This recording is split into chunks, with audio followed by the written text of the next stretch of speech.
여러분 우리가 복음서를 읽어보면요 언제나 예수님 주변에는 많은 사람들이 따라다녔다라는 것을 우리가 알 수 있습니다.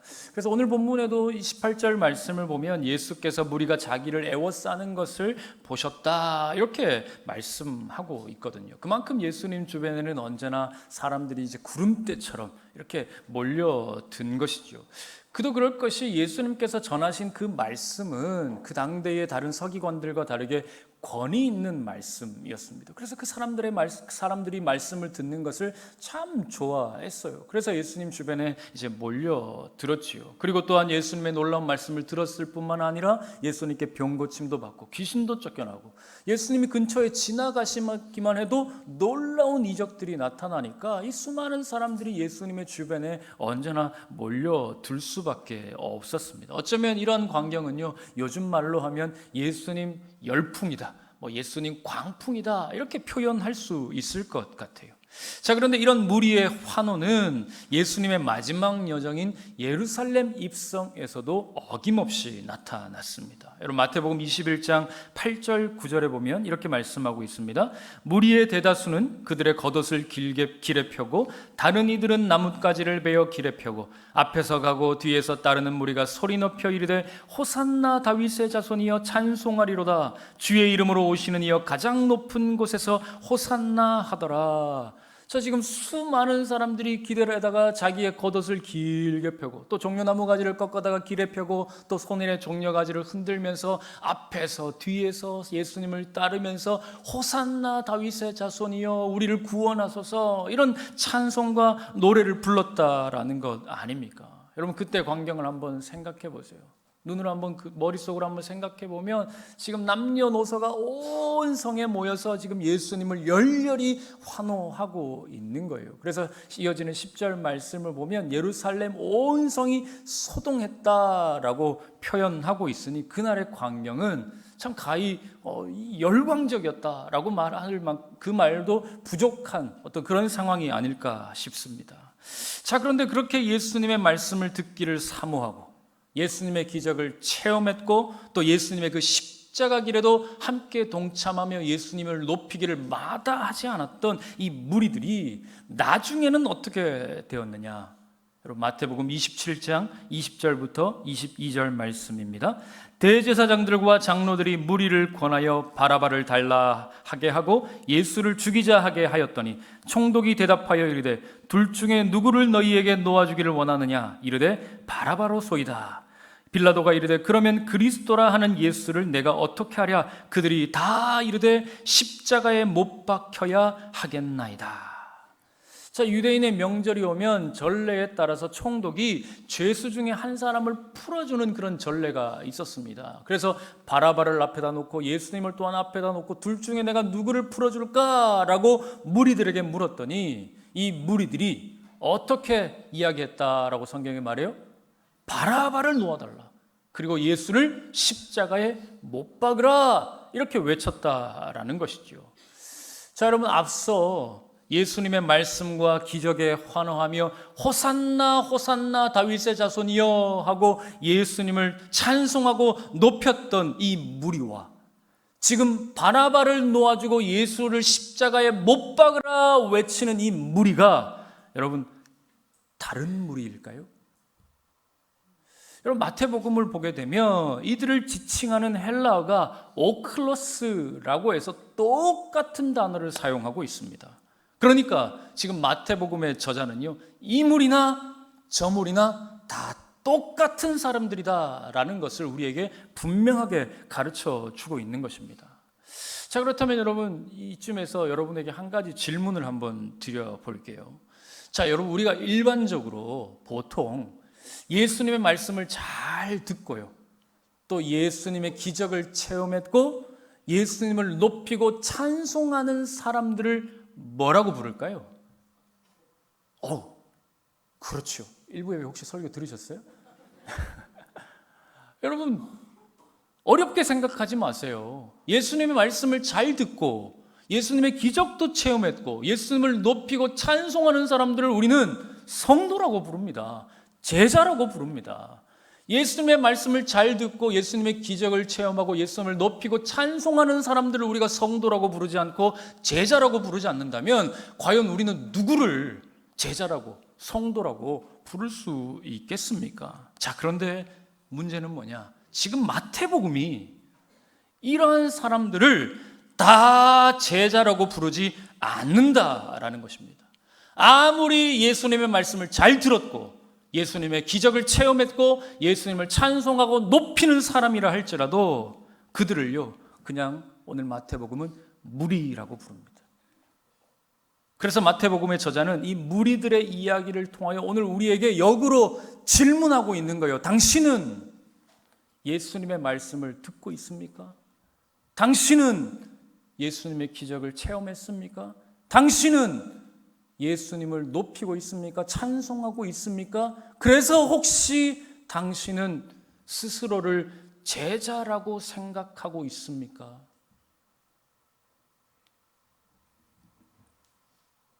여러분, 예수님의 말씀을 듣고 예수님의 기적을 체험했고 예수님을 찬송하고 환호했다라고 해서 다 제자가 아닙니다. 왜냐하면 무리들도 그렇게 했거든요. 그렇다면 여러분, 우리가 한번 생각해 봐야 되지 않겠습니까? 과연 누가 제자인가? 도대체 오늘 본문은 우리에게 누가 제자라고 말씀하고 있는가? 어떤 사람이 제자인가? 과연 예수님은 누구를 제자로 부르시고 계시는가 하는 것을 우리가 오늘 본문을 통하여서 우리가 함께 좀 생각해 보기를 원합니다. 자, 오늘 본문 18절 말씀입니다. 우리 함께 읽겠습니다. 예수께서 무리가 자기를 에워싸는 것을 보시고 건너편으로 가기를 명하시니라. 자, 여러분, 제가 서두에 말씀드린 것처럼 지금 예수님의 말씀을 듣고요, 기적을 체험하고 그랬던 이제 무리들이 점점점 예수님께 몰려들기 시작했습니다. 그래서 아마 예수님께서는 이런 무리들과 좀 잠시 떨어져 있어야 할 어떤 필요성을 느끼신 것 같아요. 그래서 이제 제자들에게 우리가 호수 건너편으로 가자라고 이제 명령을 하셨어요. 자, 그런데 지금 이 장면을 잘 보시면 지금 예수님께서는 단순히 사람이 많으니까 피곤한데 좀 쉬고 싶은데 이런 의도에서 이런 말씀을 하신 것이 아님을 알 수 있어요. 여러분, 우리가 예수님 복음서를 읽어보면 예수님은 어떤 분이시냐면 사람의 속까지도 다 꿰뚫어 보시는 분이시거든요. 지금 내가 무슨 생각을 하고 있는지, 어떤 마음을 가지고 있는지 우리 예수님은 우리의 속마음도 다 아시는 분이에요. 그래서 지금 여러분이 예배 잘 드리는 것처럼 보여도 지금 마음속으로 과연 이 예배를 잘 드리고 있는지 다 알고 계시는 거예요, 권사님. 네. 마음속에서 어떤 생각을 하고 있는지 우리 예수님은 다 알고 계시다는 거예요. 지금 멀쩡하게 예배하고 있는 것처럼 집에 가스불을 켜놓고 왔나? 내가 내 마음속에 어떤 생각을 하고 있는지를 우리 예수님은 능히 다 아시는 분이시다라는 거예요. 그러니까 지금 예수님은요, 자기에게 몰려드는 그 무리의 생각을 아신 것이죠. 이들이 정말 예수님을 사랑해서 몰려드는 것이 아니라 기적을 보고 싶고 문제를 해결하고 싶고 조금이라도 예수님 곁에서 무언가를 얻을 것만 같아서 얻고 싶어서 순전히 개인적인 유익을 위하여서 지금 예수님께로 몰려든다라는 것을 예수님은 다 알고 계신 거예요. 그래서 지금 예수님은 지금 제자들을 향하여 그 마음을 시험하시듯이 말씀하신 거예요. 건너편으로 가자. 즉, 이 말은 무슨 말이냐? 너희들이 그 신앙의 표면의 자리에만 머무르지 말고 나와 함께 저 신앙의 깊은 곳까지 나와 함께 건너가자라고 이제 초청을 하신 것입니다. 여러분, 이때 많은 무리들은 그 자리에 그대로 머물렀습니다. 하지만 예수님께서는 지금 참된 제자를 그들 가운데에서 불러내신 거예요. 그리고 그들에게 이렇게 말씀하신 것이죠. 너희는 나와 함께 가자. 너는 나와 함께 가자. 이렇게 말씀을 하신 것입니다. 그러니 여러분, 지금 이 장면은 단순히 예수님께서 지리적인 이동에 대하여 말씀하신 것이 아니에요. 여기 있다가 저기로 가자라고 말씀하신 것이 아니라 예수님의 말씀하신 이 건너감은 떠남과 결단에 대한 내용입니다. 지금 내가 머무르고 있는 이 세상의 자리로부터, 나의 이 편안한 자리로부터, 내가 그냥 머무르고 싶은 이 자리로부터 떠날 것에 대하여서, 그리고 예수님과 함께 가자라고 지금 예수님은 그들에게 신앙의 결단을 요청하고 계신 것이죠. 자, 이제 그렇게 예수님께서는 제자들에게 호수 건너편으로 가자라고 명령하셨습니다. 그리고 23절 말씀을 한번 보세요. 함께 읽겠습니다. 배에 오르심에 제자들이 따랐더니, 배에 오르심에 제자들이 따랐더니. 사실 이 구절은요, 원문 그대로 좀 번역을 하면 좀 빠진 구석들이 있습니다. 그래서 원문에 더 가깝게 번역을 해보면 이렇게 좀 표현을 해볼 수 있어요. 자, 여기 우리 자막에 나와 있는데 우리 함께 읽겠습니다. 시작. 그리고 그가 배 안으로 들어가시자 그의 제자들이 그를 따랐다. 제가 한번 더 읽을게요. 그리고 그가, 여기서 말하는 그는 예수님이시죠. 그리고 그가 배 안으로 들어가시자 그의 제자들이 그를 따랐다. 자, 이 번역본을 보시면 지금 이 번역본에서는요, 뭐가 강조되고 있느냐 하면 예수님이 먼저 배에 들어가셨다라는 게 강조되고 있는 거예요. 원래 구절에 보면 이게 사실 좀 모호해서 우리가 놓칠 수도 있는데, 이 원래의 번역을 좀 더 충실하게 해보면 무엇이 지금 강조되어 있는지를 우리가 알 수 있는 것이죠. 예수님께서 먼저 배로 들어가시고 그리고 제자들이 그 뒤를 따라 들어갔다라고 말씀합니다. 여러분, 이 짧은 한 문장에 지금 제자도의 본질이 다 담겨 있습니다. 예수님께서 먼저 들어가셨고 제자들이 그 뒤를 따라간 거예요. 여러분 아시겠습니까? 여러분 제자도의 본질이 뭔지 아시겠어요? 여러분 예수님이 먼저 가십니다. 그리고 우리가 그분을 따라가는 거예요. 그렇습니다, 여러분. 제자도는 내가 앞서는 것이 아니라 주님이 먼저 가시고 내가 그 뒤를 따라가는 거예요. 그런데 여러분, 우리가 그동안 그렇게 하지 못하니까 우리 신앙의 대부분의 문제가 어디에서 생기느냐? 사실 이 지점에서 생기는 겁니다. 주님이 가신 그 길을 내가 따라가야 되는데 내가 먼저 앞장서서 가고 내가 원하는 대로 다 결정하고 내가 하고 싶은 대로 다 해놓고 이제 뭐라고 얘기해요? 주님, 내가 다 결정했으니까 축복만 해주세요. 그래놓고 내 생각대로 안 되고 내 뜻대로 일이 풀리지 않으면 여러분 우리가 거기에서 실족하고 넘어지는 거 아니겠습니까? 우리 인생의 문제가 바로 이 지점에서 생기는 거예요. 여러분 이것은요, 주님을 따르는 제자가 아니라 주님을 종으로 부리겠다는 주인의식입니다. 지금 우리의 신앙이 혹시 이 지점에 서 있는 것은 아닌지 여러분 우리가 한번 생각해 봐야 하는 것이죠. 왜냐하면 제자는 그렇게 하지 않거든요. 제자는 언제나 주님의 뒤에 서는 사람입니다. 주님이 가시면 가는 거예요. 주님이 멈추시면 멈추는 겁니다. 주님이 돌아서시면 우리도 거기에서 돌아서는 것. 여러분 그것이 바로 제자가 가야 할 길입니다. 여러분 이것이 바로 제자됨의 가장 기본이고 누가 제자인가 하는 것을 판가름할 수 있는 가장 기본적인 원칙입니다. 여러분 다시 말씀드리지만 예수님의 말씀을 들었다라고 해서 제자가 아니에요. 기적 좀 체험했다고 제자가 아닙니다. 예수님을 찬송하고 예수님을 높이고 예수님께 환호한다고 해서 그 사람이 다 제자가 아닙니다. 18절과 23절 말씀에서 보았던 것처럼 예수님의 뒤를 따라가는 사람, 예수님이 가시는 그 길이라면 어디든지 따라가는 사람, 여러분 그가 바로 제자인 줄 여러분 믿으시길 바랍니다. 여러분 누가 제자인가라는 이 질문에 어쩌면 이 대답은 너무나 식상하게 들려질지도 모르겠습니다. 하지만 이 단순한 원리가요, 제자와 제자 아닌 자를 구분해냅니다. 오늘 예수님께서는 바로 그러한 자를 찾고 계시다라는 사실이죠. 그래서 오늘 예수님께서는 오늘 이 말씀을 통하여서 우리에게 이렇게 묻고 계세요. 너는 나를 따르느냐? 너는 지금 나를 따르고 있느냐? 예수님께서 지금 묻고 계신 것이죠. 사랑하는 성도 여러분, 오늘 이 질문 앞에 여러분의 신앙의 자리를 한번 점검해 보실 수 있기를 바랍니다. 내가 교회 안에 있다고 해서 말씀도 듣고 감동했다고 해서 은혜 받았다고 해서 제자가 아니에요. 예수님을 실제로 따르는 사람, 그분의 말씀을 따라 살아가는 사람, 그 사람이 바로 제자입니다. 그러므로 오늘 이 예배를 통하여서 우리 사랑하는 성도님들 결단하실 수 있기를 바랍니다. 주님, 저는 무리가 아니라 주님을 따르는 제자가 되겠습니다.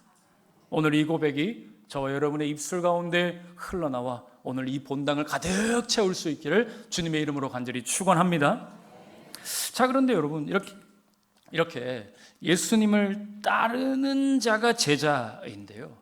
그런데 이 따른다라는 말에는요, 사실 내포된 의미가 있어요. 그래서 우리가 이 의미를 제대로 알지 못하면 사실 예수님을 따르기가 어렵습니다. 제가 어릴 때 이 여름이 되면 우리 동네에 항상 뭔지 아시겠어요? 이 동네에서는 박력차라고 불렀어요?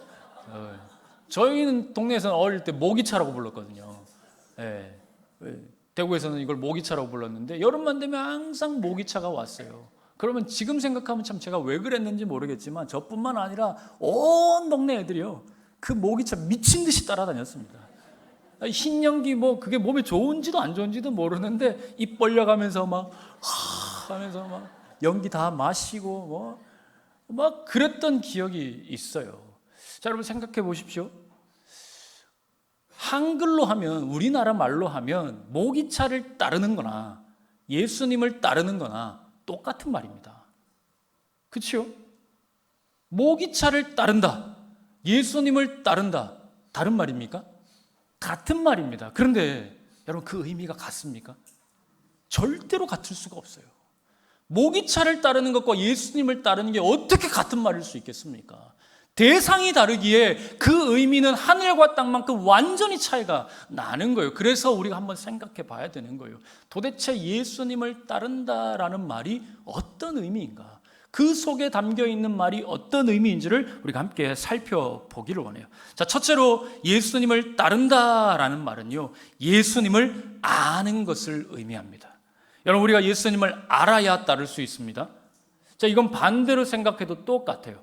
예수님을 모르면 예수님을 절대로 따를 수가 없습니다. 여러분, 우리 19절 말씀 함께 읽겠습니다. 한 서기관이 나와 예수께 아뢰되 선생님이여 어디로 가시든지 저는 따르리이다. 자, 말씀을 보시면 한 서기관이 나왔다라고 말하는데요, 예수님 당시에 이 서기관은 예수님을 반대하는 대표적인 무리 중에 하나였습니다. 그런 시대적 상황에서 지금 한 서기관이 예수님께 나와서 예수님, 제가 예수님을 따르겠습니다 라고 말한 것은 어쩌면 이 사람은요, 자신의 전 인생을 걸었다라고 해도 과언이 아닌 거예요. 그만큼 엄청난 결단을 하고 예수님께 나온 거예요. 그렇지만 지금 그렇게 나온 이 서기관이요, 예수님을 부르는 호칭을 한번 잘 보세요.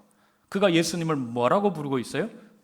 선생님 이렇게 부릅니다. 원문에서는 이건 디다스칼레라고 되어 있고, 또 다른 성경을 보게 되면 이 단어와 대치되는 또 다른 단어가 있는데, 비슷한 뜻을 가진 단어가 있는데 그게 이제 히브리어로 랍비라고 합니다. 많이 들어보셨죠? 이 랍비라는 말은 예수님 당시에 이제 이 어떤 훌륭한 인격을 가지고 있고 율법에 대해 통달하여서 많은 이들에게 좋은 영향력을 끼치는 그런 사람들을 다 랍비라고 불렀습니다. 그러니 지금 이 서기관이 예수님께 나와서 랍비여라고 부른 의도가 뭐겠습니까? 예수님을 그렇게 인정했다라는 거예요. 아닌 게 아니라 여러분, 앞서도 말씀드렸듯이 예수님은 좋은 말씀을 많이 가르쳐 주셨잖아요. 그러니 이 서기관이 그 말씀에 감복을 한 것이죠. 그래서 선생님, 디다스칼레, 랍비어라고 부른 것은 주님이 아니죠. 선생님, 제가 선생님의 가르침을 계속 받고 싶습니다. 그러니 제가 선생님 계속 따라갈 수 있게 허락해 주십시오. 지금 이 얘기를 하고 있는 것이죠. 그래서 진짜 제자로서 내가 전 인생을 바쳐 예수님을 따라가겠습니다, 이 말을 하는 것이 아니라 예수님께 가르침을 받고 싶습니다 하는 정도의 의미로 그가 나와 예수님께 따르겠다라는 말을 한 거예요. 그의 이러한 의도를 알고 계신 예수님께서는 지금 20절에서 이제 이렇게 말씀하십니다. 여러분 20절 말씀 함께 읽겠습니다. 예수께서 이르시되 여우도 굴이 있고 공중의 새도 거처가 있으되 인자는 머리 둘 곳이 없다 하시더라. 자, 여러분, 예수님이 랍비어라고 부르고 나온 이 서기관에게 너는 나를 잘못 알고 있다라고 가르쳐 주세요. 그러면서 내가 누구다라고 말씀하시느냐? 나는 인자다, 이렇게 말씀하십니다. 여러분, 마태복음에서 인자는요, 구원을 이 땅에 이루기 위하여 오신 하나님의 아들 곧 그리스도를 상징하는 그 말씀입니다. 그리고는 그 서기관에게 너는 어디든지 나를 따른다고 말했지, 그렇지만 내가 가는 그 길에 너는 얻을 수 있는 것이 아무것도 없어 라고 말씀하세요. 여러분, 인자이신 예수님께서 걸어가신 그 길에 기다리던 것이 영광이었습니까? 아니요. 인자가 가야 할 길에는 오직 고난과 수치와 멸시와 천대밖에 없었어요. 그러니 똑바로 알라는 것이죠. 네가 지금 나를 잘못 알고 나를 따르겠다라고 말하는데 네가 나를 똑바로 안다면 절대로 너는 그렇게 말할 수 없을 것이다 라고 단호하게 지금 예수님께서는 거절하신 거예요. 그런데 여러분, 이건 서기관의 입장에서 똑같은 말 아닙니까? 자신의 기대와 다른 예수님의 자신의 기대와 다른 그 예수님을 처음에는 무작정 따라가겠죠. 그런데 점점점 시간이 지날수록 예수님이 내 기대와 내 생각과 다른 분이다라는 것을 알게 되면 결국 이 사람 어떻게 하겠습니까? 끝까지 예수님 따라갈 수 있을까요? 천만의 말씀이죠. 절대로 따라가지 못합니다. 여러분, 우리 예수님의 12제자 가운데에 다 예수님을 따라서 순교를 했었는데 오직 한 사람만 그 길을 끝까지 따라가지 못한 사람이 있었어요. 누구입니까? 가룟 유다였어요. 여러분, 가룟 유다도 처음에는 예수님을 따라갔어요.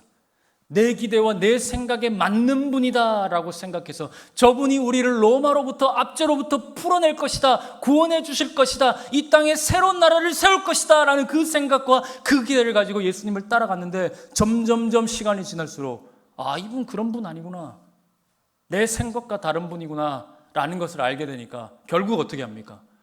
대제사장에게 가서 은 30에 예수님을 팔아 넘겨버리고 말았습니다. 이처럼 여러분, 예수님을 아는 것과 모르는 것에는요, 엄청난 차이가 있는 겁니다. 그러므로 우리가 예수님을 올바로 아는 자가 결국 예수님을 따를 수 있습니다. 사랑하는 성도 여러분, 여러분은 예수님을 얼마나 알고 계십니까? 또 예수님을 어떻게 알고 계십니까? 혹시 예수님을 그저 내 마음의 소원을 이루어주는 분, 혹은 내 마음에 평안을 좀 주시는 분, 혹시 이 정도로 예수님을 알고 계시지는 않으십니까? 그러면 우리는요, 결국 예수님을 따를 수 없습니다. 내 인생을 걸어가는 순간에 실망하는 때가 얼마나 자주 찾아오는데요. 예수님 그런 분 아니시기 때문에 절대로 내가 생각한 대로, 내가 원하는 대로 모든 일을 이루어 주시는 분이 아니시기 때문에 우리는 번번이 실패하며 낙심하며 절망하게 될 것입니다. 그때마다 우리는요, 예수님 따르는 걸 포기하게 될걸요, 아마. 그러므로 사랑하는 성도 여러분, 오늘 우리가 만일 정말 예수님을 따르는 제자라고 한다면 우리는 예수님을 알아야 합니다. 적당히 아는 것이 아니라 똑바로 알아야 합니다. 바라기는 오늘 이 자리에 계신 우리 성도님들 모두 예수님을 똑바로 알아서 예수님을 따라가는, 아니 끝까지 따라가는 저와 여러분 되실 수 있기를 주님의 이름으로 간절히 축원합니다. 둘째로 예수님을 따른다라는 말은요, 우선순위를 정하는 것을 의미합니다. 여러분, 21절 말씀 함께 읽겠습니다. 제자 중에 또 한 사람이 이르되 주여 내가 먼저 가서 내 아버지를 장사하게 허락하옵소서. 여러분, 예수님의 제자 중에 이제 한 사람이 나와서 예수님께 말을 한 거예요. 여러분, 그 내용을 보면 이런 내용이죠. 우리 아버지를 좀 장사하고 이제 아버지가 돌아가시면 장사를 치르고 그리고 와서 예수님을 좀 따라도 되겠습니까? 예수님 좀 허락해 주십시오. 이렇게 정중하게 이제 부탁을 하는 거예요.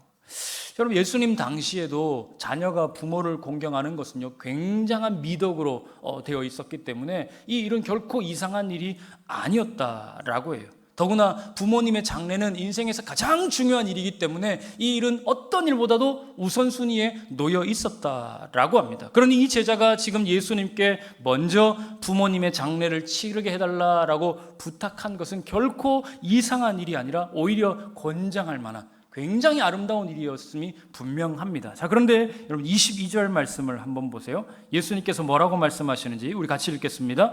예수께서 이르시되 죽은 자들이 그들의 죽은 자들을 장사하게 하고 너는 나를 따르라 하시니라. 저럼 지금 예수님 말씀 이해가 되세요? 한마디로 거절하신 거예요. 제자가 부탁하고 있는데, 아버지의 장사를 치르게 해달라고 지금 부탁하고 있는데 안 된다라고 말씀하신 것이죠. 아니, 우리 예수님이 이렇게 인정이 없는 분이신가? 이 마음이 이렇게 메마르신 분이신가? 실망이 들 만큼 예수님의 이 말씀이 놀랍기까지 합니다. 그런데 여러분, 예수님의 이 말씀은요, 당시의 시대적, 이 사회적 맥락과 이 성경 전체 안에서 이 말씀을 좀 우리가 다시 재해석할 필요가 있어요. 우선은 여러분, 구약의 율법에 따르면 당시에도 대제사장이나 이 나실인 같은 사람은 아무리 부모님이 돌아가셔도 시신을 만지면 안 돼요. 장사에서 제외되는 사람이 있었어요. 그리고 예수님 당시에도 율법을 배우는 학생들은 이 율법을 배우는 일이 가장 우선되어졌기 때문에 만일 율법을 배우는 학생 대신에 또 다른 누군가가 아버지의 장사, 부모님의 장사를 치를 만한 누군가가 있다라고 한다면 그 사람은 그 장사로부터 제외되는 일들이 있었다라고 합니다. 그러니 지금 예수님께서 하신 이 말은 어떤 사회적인 통념과 맥락을 완전히 무시한 채 절대로 그렇게 하면 안 돼라고 하는 어떤 몰상식한 말씀이 아니라 그 당시를 살아가고 있었던 사람이라면 누구나 이해할 수 있을 법한 그 배경 지식들, 이해들이 다 있기 때문에 그 사람들에게 이렇게 할 수 있는 말이었다. 이제 우리가 좀 이해할 필요가 있어요. 자, 그런데 이걸 제자의 관점에서 우리가 다시 한번 오늘 말씀을 보면 21절 말씀을 다시 한번 보세요. 21절 말씀을 보시면 그 제자가 한 말 중에 눈에 띄는 단어가 하나 있습니다. 어떤 단어냐면 바로 먼저라는 단어인데 이 원문에 보면 프로톤이라고 되어 있어요. 이 말은 첫째, 최초, 처음 이런 뜻이에요. 그래서 영어 성경에서도 이 단어가 first라고 이제 해석되어 있거든요. 그러니 여러분, 이 제자가 한 말은 이런 것이죠. 주님, 제가 첫째로 아버지의 장사를 먼저 치르고 둘째로 예수님을 따르겠습니다. 지금 제자가 이 말을 한 겁니다. 첫째로 이것 먼저 하고 그 다음 둘째로 제가 주님을 따르겠습니다. 그런데 예수님은 이 제자의 말을 거절하신 거예요. 네가 말한 것이 먼저가 아니라 나를 따르는 것이 먼저여야 한다라고 예수님은 지금 의도를 말씀하고 계신 거예요. 너의 인생에 아무리 중요한 일이 있다 할지라도 그것이 첫째가 되어서는 안 된다. 그걸 비록 아버지의 장사를 예로 들기는 했지만 주님의 말씀의 의도는 그건 거죠. 네 인생에 정말로 중요한 것이 찾아온다 할지라도 그것이 첫째여서는 될 수 없다. 나를 따르는 것이 첫째여야 한다. 어떤 순간에도 어떤 상황에서도 나를 따르는 것이 먼저여야 한다라고 말씀하고 계십니다. 여러분, 우리가 바울의 인생을 한번 생각해 보면 주님의 이 말이 어떤 의미인지를 우리는 너무나 잘 알게 돼요. 여러분, 바울의 인생의 원래 첫 번째는 뭐였습니까? 자신의 명예였고 자신의 성공이었고 하나님께 율법을 완성하는 일이 먼저였던 사람이었어요. 그래서 빌립보서를 읽어보면 바울은 무엇을 자랑하느냐? 내가 가말리알 문화에서 수학했던 걸 자랑했어요. 내가 바리새인 중에 바리새인 것을 자랑했고 내가 히브리인인 걸 자랑하고 내가 유대 지파 사람인 것을 베냐민 지파 사람인 것을 자랑하는 것을 보게 됩니다. 왜냐하면 그게 자신의 인생의 첫 번째였으니까. 그런데 다메섹 도상에서 예수님을 만난 이후로 바울의 고백이 달라지죠. 여러분, 우리 빌립보서 3장 7절 8절 말씀 우리 같이 한번 읽어보겠습니다. 시작. 그러나 무엇이든지 내게 유익하던 것을 내가 그리스도를 위하여 다 해로 여길 뿐더러 또한 모든 것을 해로 여김은 내 주 그리스도 예수를 아는 지식이 가상 고상하기 때문이라. 내가 그를 위하여 모든 것을 잃어버리고 배설물로 여김은 그리스도를 얻고. 여러분, 주님을 따른다라는 말의 진정한 의미가 바로 여기에 담겨 있습니다. 주님을 따르는 사람은요, 주님 외의 모든 것을 다 배설물로 여기는 사람들이에요. 그 어떤 것이 소중하다 할지라도 그것이 첫 번째가 될 수 없고 우선이 될 수 없다라고 말하고 있습니다. 심지어 바울은 어떻게 이야기를 하느냐? 여러분, 사도행전 20장 24절 말씀 또 함께 읽겠습니다. 내가 달려갈 길과 주 예수께 받은 사명 곧 하나님의 은혜의 복음을 증언하는 일을 마치려 하면은 나의 생명조차 조금도 귀한 것으로 여기지 아니하노라. 할렐루야. 여러분, 바울은요, 내 생명도 먼저일 수 없었어요. 예수님을 따르는 것에 있어서는 내 생명도 우선될 수 없었다.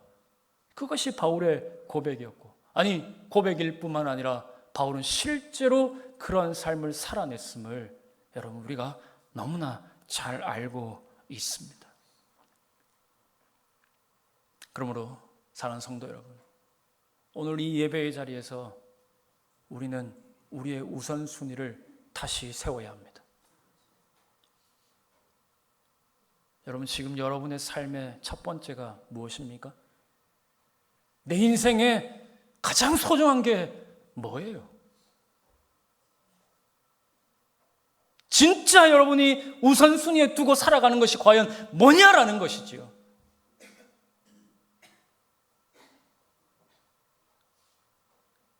오늘 그러한 자들에게 주님께서 이렇게 묻고 계십니다.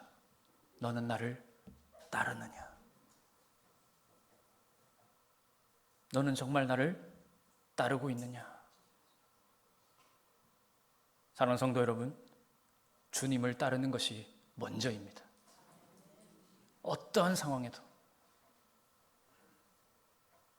가장 소중한 것이 잃어버릴 지경에 놓여 있다 할지라도 주님을 따르는 것보다 먼저 될 수는 없습니다.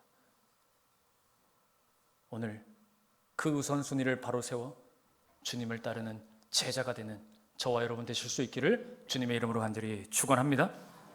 셋째로, 예수님을 따른다는 것은 예수님이 지금 나와 함께 하심을 믿는 것을 의미합니다.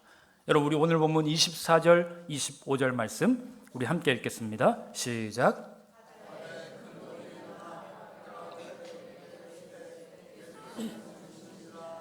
제자들이 나와 깨우며 이르되 주여 구원하소서 우리가 죽겠나이다. 자, 여러분 잘 아시는 것처럼 예수님의 이 제자들 중에 상당수는요 갈릴리 어부 출신들입니다. 뱃사람들이에요. 날 때부터 바다에서 나고 자라고 잔뼈가 굵은 사람들입니다. 그런 이 사람들이 웬만한 풍랑에는 거침이 없었을 것이 분명해요. 그런데 오늘 본문에서 이 제자들이 지금 죽겠다라고 소리친 거 봐서는 이 풍랑이 심상치 않은 풍랑임을, 진짜 인생에서 몇 번 만나지 못했을 큰 풍랑을 만나서 이들이 곤욕을 치르고 있는, 아주 죽을 수도밖에 없는 그 상황 속에 이들이 놓여 있는 것이죠. 자, 그런데 여러분 말씀을 한번 잘 보세요. 인생에 찾아온 이 큰 풍랑, 정말 죽을 수도 있는 이 큰 풍랑을 여러분 이들이 언제 만났나요? 언제 만났어요? 예수님 따라가다가. 예수님을 위해서 모든 것을 포기했고, 예수님을 위해서라면 내 가족까지도 다 포기하고 내 삶의 우선순위를 먼저 주님께 드린 다음에 여기까지 왔는데, 여러분 그들이 정작 마주한 삶의 현실은 뭐예요? 풍랑이었습니다. 그래서 죽을 뻔한 위기에 놓여지게 된 것이죠. 여러분, 이게 우리의 인생입니다. 예수님을 따라서 제자로 살면 만사형통해야 될 것 같은데 아니요. 성경은 우리에게 그렇게 말하지 않아요. 예수님을 따라도 인생의 풍랑이 온다라고 말해요. 예수님을 위해서 내 목숨까지 던져도 정말 죽을 수도 있는 고난이 닥쳐온다라고 말해요. 오늘 풍랑을 만난 제자들처럼 우리 인생에는 언제나 정말 나를 죽일 것 같은 인생의 위협들이 찾아올 수 있음을 여러분 우리는 잊어서는 안 되는 것입니다. 풍랑을 보면 두렵지요. 불어오는 바람을 마주하면 가슴이 턱턱 막혀서 어찌할 바를 모르겠지요. 여러분, 그게 우리의 신앙의 현실이다라는 것입니다. 여러분, 제가 대학교를 이제 졸업을 하고요, 주님의 제자가 되겠다고, 정말 한번 목회자로 살아보겠다고, 정말 주님의 제자답게 한번 살아보겠다고 신학교에 이제 입학을 했습니다. 그런데 여러분, 신학생의 현실이 녹록치 않더라고요. 매 학기마다 등록금을 대는 게 걱정이었어요. 등록금만 있으면 뭐합니까? 먹고 살아야 되는데 생활비가 없는 걸 참 너무너무 힘든 시간들을 보내왔어요. 그러던 중에 제가 무슨 생각이었는지 신학교 2학년 때 결혼까지 했습니다. 여러분, 그때 제 인생의 목표가 뭐였는지 아십니까? 지하 탈출이었어요. 제 아내하고 그 지하 단칸방에서 처음 신혼생활을 시작했거든요. 그런데 그 당시 그 어렵고 고단한 삶이었지만 돌이켜보면 예수님이 단 한순간도 제 삶을 떠난 적이 없다라는 것을 제가 발견하게 되었습니다. 거짓말이 아니라 매 순간 매 고비마다 주님께서 나와 함께 하셔서 내 인생을 그 수렁에서, 그 고난에서 건져내신 것을 제가 기억하고 경험했습니다. 그렇지 않았더라면 제가 어떻게 여기까지 올 수 있었겠습니까? 여러분, 제 얼굴 한번 보십시오. 제 얼굴에 고생이 보이십니까? 어떤 분은 제가 고생 한 번 안 하고 자란 것 같이 보인대요. 너무 이제 제 입으로 표현하기 좀 그렇지만, 정말 그렇게 보이시나 봐요. 아니요, 근데 저는 정말 고생하면서 여기까지 왔어요. 왜 어떻게 여기까지 올 수 있었느냐? 그 인생의 고비마다, 고난마다, 어려운 때마다 주님이 저와 함께 하셔서 제가 여기까지 올 수 있었습니다. 그런데 여러분, 그건 제자들도 마찬가지였어요. 여러분, 오늘 본문 26절 말씀 우리 함께 읽겠습니다. 예수께서 이르시되 어찌하여 무서워하느냐? 믿음이 작은 자들아 하시고 곧 일어나사 바람과 바다를 꾸짖으시니 아주 잔잔하게 되거늘. 자, 여러분, 26절에서 예수님께서 바람과 바다를 잔잔하게 하셨다라는 것을 우리가 이제 본문을 통해서 확인하게 됩니다. 참, 이것을 믿는 것도 중요해요. 그런데 오늘 본문을 제가 읽으면서요, 풍랑이 잔잔해졌다라는 사실을 알고 믿는 것보다 더 중요한 사실이 이 본문에 기록되어 있는 것을 제가 발견하게 되었어요. 그게 뭐냐? 그것은 예수님께서 이미 그 배에 함께 하셨다라는 사실입니다. 여러분, 지금 예수님이요, 저기 멀리 있다가 풍랑이는 제자들에게 찾아오신 것이 아니에요. 이미 원래부터, 아니, 주님은 제자들보다 먼저 그 배에 타셨잖아요. 내가 걸어가는 인생길에, 내가 고통스러워하는 이 인생 가운데에 나와 함께 주님이 계신 것이 아니라 이미 먼저 예수님은 그곳 가운데 계셨다라는 사실입니다. 여러분, 그러니 사실 제자들은 걱정할 필요가 없지요. 능력의 예수님께서 그들과 이미 함께하고 계신데 도대체 뭐가 문제입니까? 그런데 제자들에게 문제가 있었어요. 진짜 문제는 뭐냐? 그들이 풍랑이는 바다를 만난 것이 문제가 아니라 예수님이 이미 그들과 함께하고 계신데 그것을 믿지 못한 것, 알지 못한 것, 깨닫지 못한 것이 진짜 그들의 문제였던 거예요. 사랑하는 성도 여러분, 우리가 예수님을 따른다라는 것은요, 예수님이 나와 함께 하신 것을 믿는 거예요. 갑자기 도와달라 외치면 그때서 예수님이 찾아오시는 것을 믿는 것이 아니라 내 삶의 자리에 이미 예수님이 나와 함께 하신다라는 그 사실을 믿고 살아가는 것, 여러분, 그게 바로 제자됨의 본질입니다. 사랑하는 성도 여러분, 교회 다닌다고 다 제자가 아닙니다. 오늘 이 예배당에 앉아있다고 다 제자가 아니에요. 죄송하지만 겉으로 멀쩡하게 보여도 다 제자가 아니에요. 예수님을 알고 그분을 내 삶의 우선순위에 두고 그분이 나와 함께 하신다는 것을 언제나 어떤 상황에서도 믿고 살아가는 사람, 그가 바로 제자입니다. 그래서 오늘 우리 주님께서 우리에게 이렇게 말씀하시죠. 너는 나를 따르라.